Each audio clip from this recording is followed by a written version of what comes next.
வணக்கம். மாண்புமிகு தமிழக முதல்வர் அவர்களுக்கு வணக்கம்.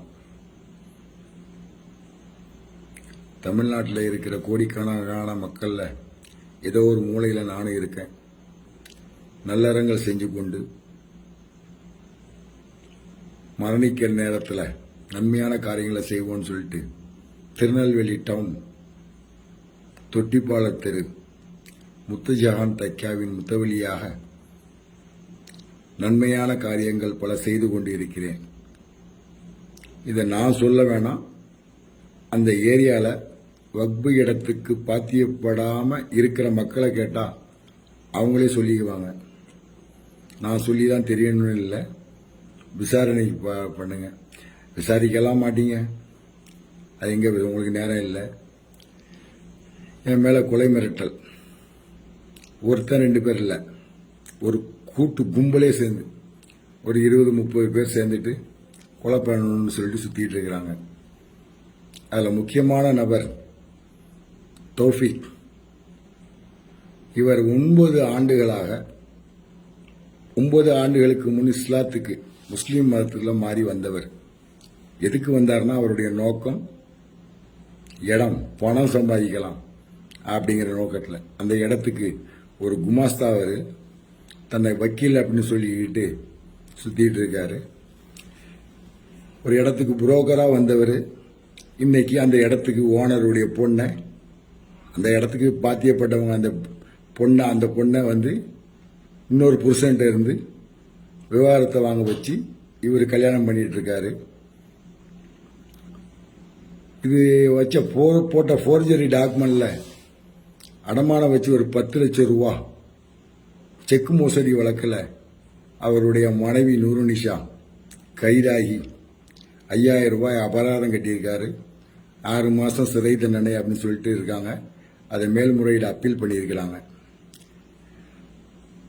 இந்த கொலை மிரட்டலுக்கு மிக முக்கிய காரணம் திருநெல்வேலி டவுன் காவல் ஆய்வாளர் திரு கோபாலகிருஷ்ணன், உதவி ஆணையாளர் திரு செந்தில்குமார், இந்த 2 பேரும் தான் இந்த கொலையை ஊக்குவிக்காங்க. நான் கொடுத்த கம்ப்ளைண்ட் எல்லாத்தையும் ஒன்று சேர்க்கறது அவங்க 2 பேரும் தான். மிக முக்கிய பங்கு. இந்த முஸ்லீமான தௌஃபிக் என்ன பண்ணாரு, தாம் பேர் கிருஷ்ணமூர்த்தி அப்படின்னு சொல்லி இந்த சிவில் பிரச்சனையில் ஒரு பொய் கம்ப்ளைண்ட் கொடுக்கிறார். கொடுத்து அந்த கம்ப்ளைண்ட் மூலயமா என்னையும் என் மனைவியையும் சேர்த்து பிசிஆர் வழக்கு போட்டுக்கிறாங்க. இப்போ எனக்கு கொலை மிரட்டல் பயந்து ஓடிட்டு இருக்கேன். சாக போற நான் என்ன வேணாலும் பேச முடியும், பேசலாம். எப்படியும் கொண்டுருவாங்க அப்படின்னு தெரியும், பேசலாம். ஏன் பேசல அப்படின்னா, உங்க மனைவி எனக்கு போட்ட சோறு, நீங்க மேயரா இருக்கும்போது எனக்கு சாப்பாடு போட்டுக்கிறாங்க, நான் சாப்பிட்ருக்கேன். அந்த நன்றி விசுவாசத்துக்காக வேண்டி அதிகமாக பேச விரும்பல.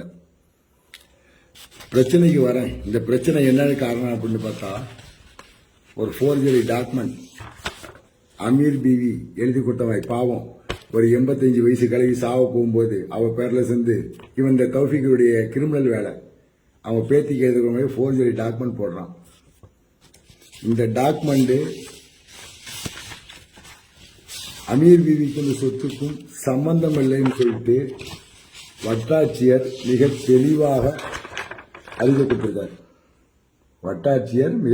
அறிக்கை கொடுத்திருக்கார்.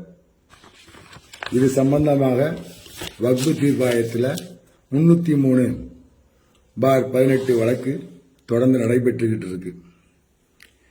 இந்த 36 சென்ட் இடத்து பக்கத்தில் டவுன் சர்வே ரிப்போர்ட்ல கூட 2010 வாங்கினதுல முத்துஜஹான் தைக்காவுக்கு பாத்தியப்பட்டதுதான் 2591 அப்படின்னு தெளிவா இருக்கு.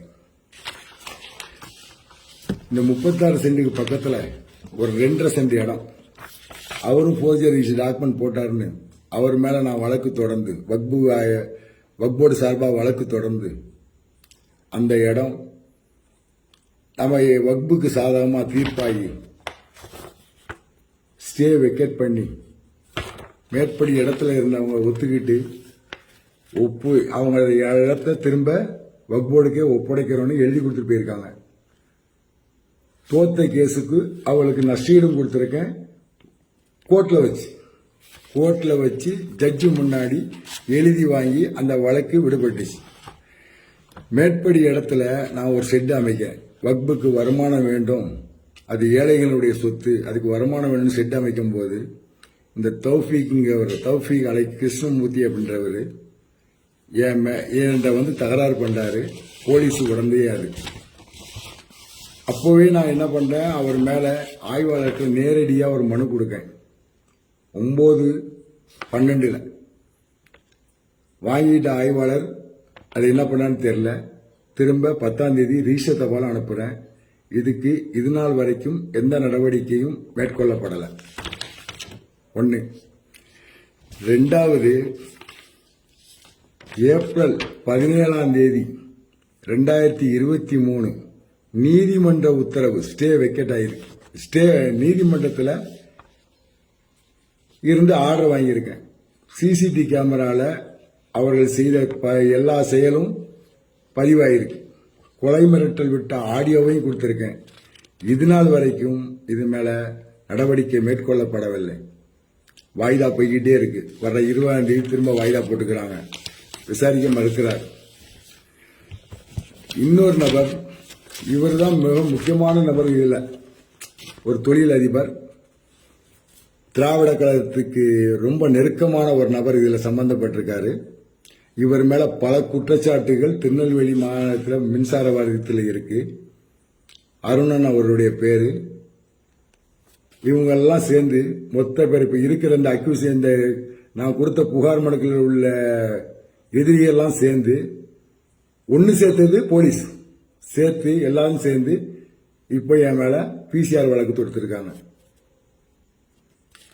இந்த நபர் வந்து போர்ஜரி கையெழுத்து, என்னுடைய கையெழுத்தை போட்டு என்னுடைய லெட்டர் பேர்லேயே கம்ப்யூட்டர் மூலமாக கணனி மூலமாக மாற்றி என் கையெழுத்தை போட்டு, ஒரு இடத்துல அவரு தனியா ஒருத்தர் கையெழுத்து போட்டு அவர் பேர்ல மின்சாரத்தை என் பேர்ல இந்த கரண்டை அவர் பேருக்கு மாத்திருக்காரு.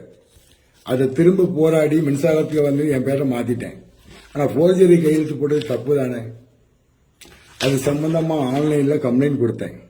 உங்கள் கோரிக்கை ஏற்றுக்கொள்ளப்பட்டது அப்படின்னு உடனே விஷயம். நான் என்னடா ஐயோ சூப்பர், உடனே இந்த நடவடிக்கை எடுத்துருவாங்க அப்படின்னு சொல்லிட்டு, பரவாயில்லையே ஆன்லைன் கம்ப்ளைண்ட்னா உடனே நடவடிக்கை எடுப்பாங்க அப்படின்னாங்க. ஒரு 3 நாளைக்கு முன்னாடி கேஸ் டிஸ்போஸ் அப்படின்னு வந்துருச்சு. விசாரணையே பண்ணல, என்னை கூப்பிட்டு கேட்கல, என்னன்னு கேட்கல, அவங்கள கேட்கல, கேஸ் டிஸ்போஸ் ஆகும். சூப்பர் போலீஸ்ல எப்படி இருக்கு பாருங்க.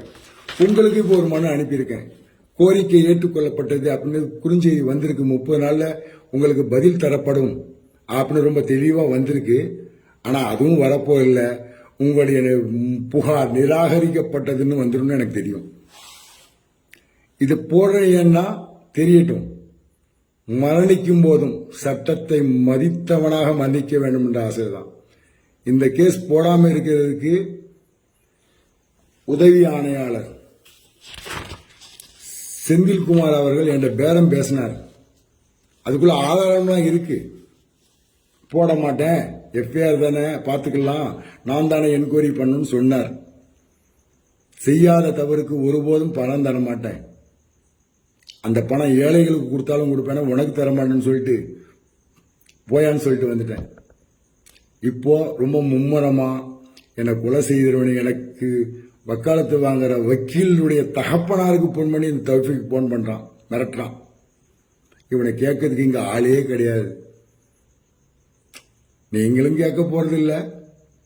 நன்றி. வாழ்க வளத்துடன். வாழ்க தமிழகம்.